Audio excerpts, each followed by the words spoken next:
Voilà, donc il reste 4 minutes 08 d'engagement, tir de Bébout. Travail de page devant le but qui peut ensuite dégager son équipe. Récupération des Britanniques qui est à Bébout. Pour Tarpet contrôle mal. Et page a pu envoyer un shoot sur Tanner. Attention à Bébout qui déborde avec une petite qui va rebattre. Oh le gardien Joël Buyonnet qui dans la jambière. Exceptionnel, Joël, le but était grand ouvert. Mais grâce à son talent, l'équipe de Grande-Bretagne reste avec 4 buts.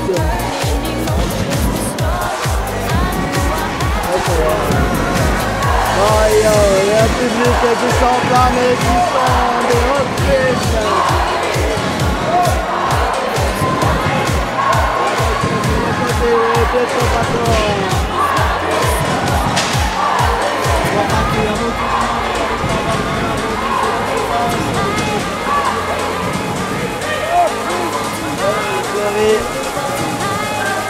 Qui est emporté, bien joué, bon jeu ça.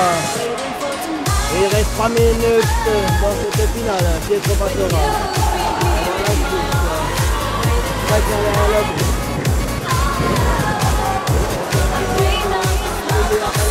Très bien joué. Le jeu qui joue en attaque alors que son poste habituel est en défense. Avec vraiment Koulmé devant. Récupération de Firman. Dickinson pour Walsh et qui va côté. Paul Tanner qui contourne et qui va finalement passer derrière son but. Bon jeu de l'équipe de Suisse qui limite les espaces avec Mike Tanner, l'équipe de Suisse. La Grande-Bretagne qui est rattrapée avec Mike Tanner qui va essayer de lancer la machine. Bon jeu de Koulmé qui se met en opposition face à Tanner. Koulmé qui envoie un shoot. Bon travail de l'équipe de Suisse. Et il reste 1 minute 46 dans cette finale.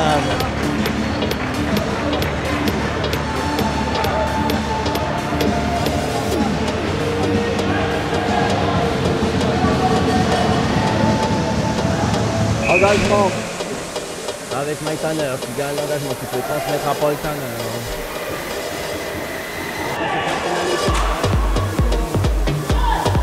Paul Tanner qui déborde sur la droite. Sous la menace de Diminacci, l'équipe de Suisse. Attention à monter la Grande-Bretagne. Récupération Moody. Pour Bébout. Non, Dickinson, pardon. Dickinson. Bloqué par Lionel Page, excellent travail.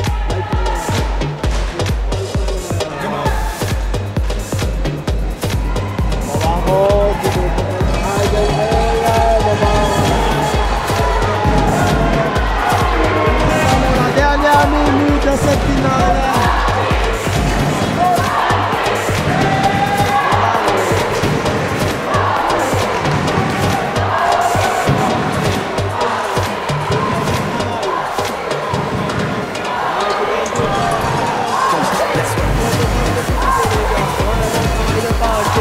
Soutenir en attaque Goldman, ça c'est bien joué, ah dommage.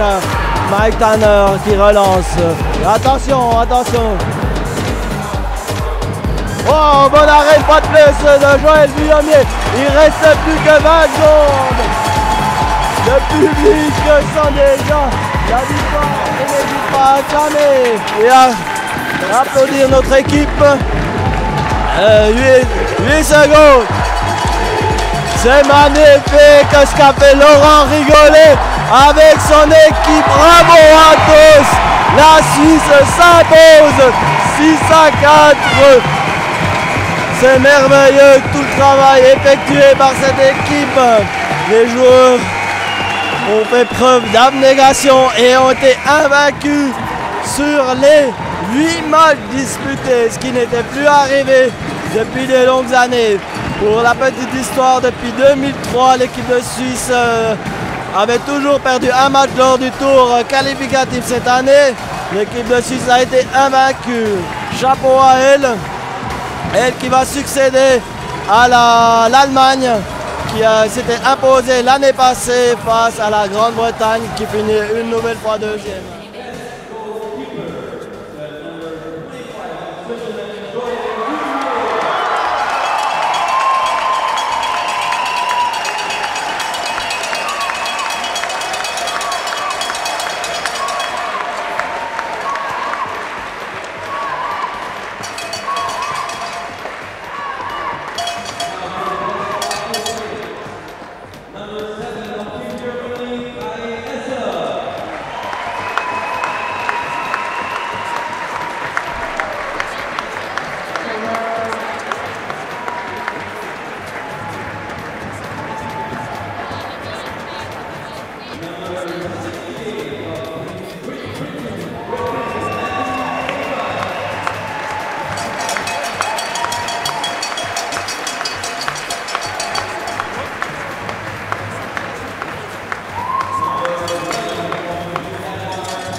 Voilà, on se retrouve avec notre entraîneur champion d'Europe, Laurent Rigolet.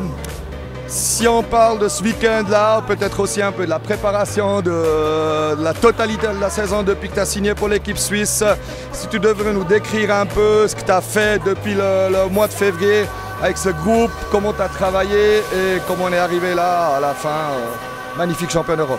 Alors bon, je dirais qu'à la base, étant donné que ça fait pas si longtemps que ça que je joue plus en Liga, une bonne partie du groupe je le connaissais parce que soit j'ai joué avec, soit j'ai joué contre. Ce qui était surtout important pour moi au départ, c'était de voir les plus jeunes que je ne connaissais pas nécessairement. C'est ce qui a permis de mettre en place en tout cas le premier camp. Après on a déjà fait quelques choix avec mon assistant. On est parti sur le deuxième camp. Encore une fois avec des nouveaux. Et puis ce qui s'est passé aussi, c'est qu'il y avait aussi des compétitions européennes au niveau des équipes, des clubs directement pendant nos dates de camp. Donc c'était pas toujours facile à mettre en place. Mais je crois qu'on a quand même réussi à mettre un groupe vraiment extraordinaire sur pied pour arriver ce soir à un titre qui est, je crois, amplement mérité pour ce groupe-là. Parce qu'ils ont fait un travail énorme pendant 3 jours. Et puis en tout cas, moi j'avais du plaisir à me lever le matin parce que c'est vraiment un groupe qui est extraordinaire. Nickel, effectivement. Et puis si tu nous parles un peu peut-être de ta sélection. Comment tu as procédé tout au long de la saison? Tu en as dit, il y avait des tournois d'équipes, des championnats d'Europe d'équipes pendant les camps. Donc on a beaucoup dû changer. Comment tu as procédé pour trouver vraiment ce groupe homogène et puis uni? Alors, à la base, ce qu'on voulait avec Marco, c'était sur un bloc de 4, ce qu'on avait envie, c'était un attaquant qui est capable de défendre vraiment bien. Un défenseur qui est capable de défendre bien, un défenseur qui est capable d'apporter quelque chose aux attaquants. En même temps, un attaquant qui est entre guillemets buteur, plus un autre attaquant qui est capable de gratter pour lui, en fait, pour lui donner des balles. C'était vraiment notre but à la base, de trouver 4 blocs homogènes avec ce principe-là. Donc sur la longueur, on a cherché, on a trouvé des solutions, et puis on est arrivé vraiment à ce qu'on a cherché là, et on est arrivé à ça en fait. Magnifique, effectivement. Au niveau du coaching proprement dit, si tu compares avec ton expérience de coaching de glace, c'est pas du tout la même chose. Mais si tu compares maintenant ce week-end, qu'est-ce qui était la tâche la plus difficile proprement dit au niveau coaching? Le plus difficile, avec un groupe comme ça, moi je crois qu'il n'y a pas de plus difficile. Ce qui se passe, c'est que nous, ce qu'on a vraiment cherché, c'est de savoir comment fonctionnaient les autres équipes. Ça, c'était le plus gros de notre boulot à nous. C'est entre guillemets ça qui a été, on peut dire, le plus difficile. Là, on a un groupe qui a un mélange de jeunes, d'expérience, qui fait que vous leur demandez de changer de façon de jouer en plein match parce que l'adversaire, tout d'un coup, joue différemment. Ils ont un temps d'adaptation qui est devenu hyper rapide avec la longueur du tournoi. Puis ça nous facilite tellement la tâche que moi, j'ai jamais douté avec ce groupe-là. Je savais qu'on pouvait aller au bout. Puis la seule chose que nous, on avait vraiment envie de leur inculquer, c'est qu'il y a des gars qui l'ont déjà gagné. Il y a d'autres gars qui l'ont jamais gagné. Puis ce qu'on voulait, c'est que les gars qui l'ont gagné, ils poussent encore plus ces gars qui ne l'avaient pas gagné pour vraiment qu'ils se rendent compte et puis qu'ils voient une fois ce que c'est. Et puis l'émotion que ça procure et puis, entre guillemets, le bien-être quand vous arrivez au bout d'un championnat d'Europe.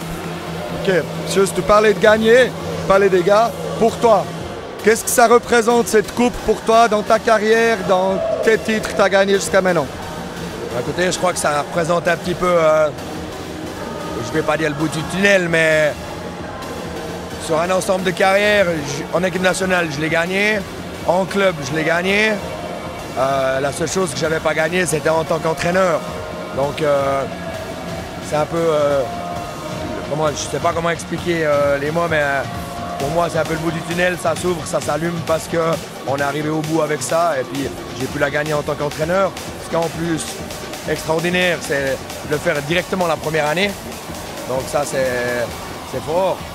Et puis, j'ai aussi la chance d'avoir un assistant à côté de moi qui est hyper compétent, avec qui on s'entend très bien parce que dans sa vie professionnelle, il s'occupe de jeunes handicapés, il est très posé. Des fois, moi, je suis un petit peu plus sanguin, ce qui fait qu'entre les deux, on s'entend vraiment bien. Il sent quand, on peut dire, je pars un petit peu en sucette, il arrive derrière, il gère les choses. Et puis certaines fois, quand il faut donner un bon petit coup de pied au cul, c'est plus mon domaine. Ouais, effectivement, on a vu que vous vous entendez parfaitement, vous vous complétez. Donc c'est un peu le Dream Team, quoi. Comme l'équipe, je pense aussi. On ne veut pas l'escadrille team, je pense que c'est un petit peu prétentieux. Mais c'est vrai que j'ai aussi joué longtemps avec lui en équipe nationale, on se connaît depuis beaucoup d'années. Puis c'est vraiment la personne à qui j'ai pensé d'entrer quand on m'a proposé le poste. Donc apparemment tant mieux, ça s'est super bien passé, on est arrivé où on est maintenant. Et puis voilà. Ok, super, merci beaucoup, félicitations. Et Merci puis, à toi, Roger. bonne fête, merci beaucoup. On va en profiter.